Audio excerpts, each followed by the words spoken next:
বলছো মামা?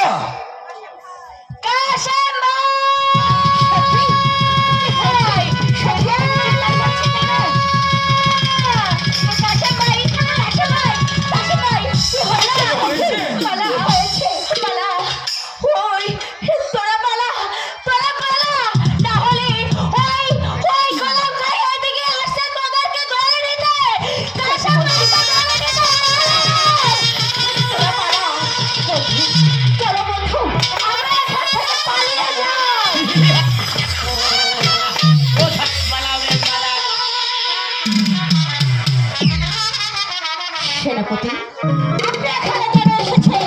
আমি এসেছি তোমার পিতার আদেশে নিয়ে ওই আবু কাসেমকে বন্দি করে নিয়ে যেতে।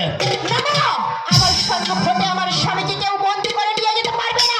আমি বলছি আপনি এখান থেকে চলে যান। তাহলে তুমি কি বাচ্চার কথা শুনবে না? না, আমি আমার পিতার আদেশ শুনবো না। আমি বলছি আপনি এখান থেকে চলে যান।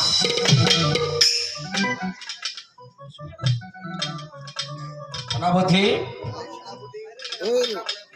আপনি এখান থেকে চলে যান।